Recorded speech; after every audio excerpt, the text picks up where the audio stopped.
জননেত্রী শেখ হাসিনাকে সেই সম্মানে বাংলাদেশে ফিরে এনে তাকে আবার পুনরায় বাংলাদেশের প্রধানমন্ত্রী নির্বাচিত করা হোক।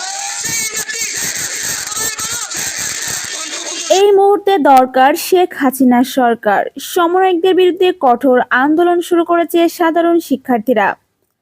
সাবেক প্রধানমন্ত্রী শেখ হাসিনা পদত্যাগের 1 মাস যেতে না যেতেই বর্তমান ক্ষমতায় থাকা অন্তর্বর্তীকালীন সরকারকে যেমন প্রশংসা করা হয়েছে, ঠিক তেমনই তাদের বিরুদ্ধে অসংখ্য মানুষের অভিযোগ রয়েছে।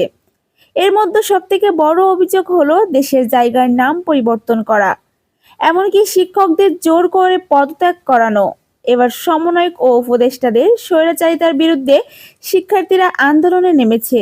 শিক্ষার্থীরা দাবি করে শেখ হাসিনা যখন ক্ষমতায় ছিল তখন এই কাজগুলো হয়নি। বর্তমানে সমন্বয়করা ছাত্রদের উস্কানি দিয়ে এই ন্যাক্কারজনক কাজ করাচ্ছে, তাদেরকে রাজনীতিতে প্রবেশ করাচ্ছে।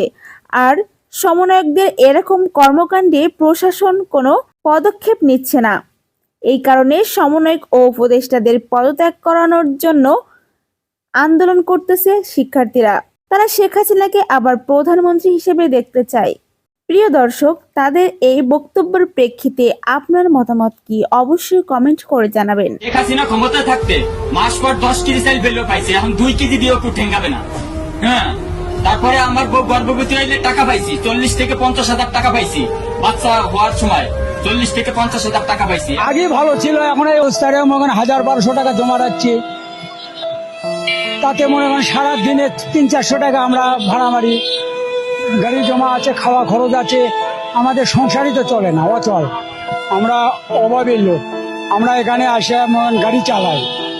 আগে খরচ বড় তারেও আমরা মনে করেন 1000-1200 টাকা জমা রাখি।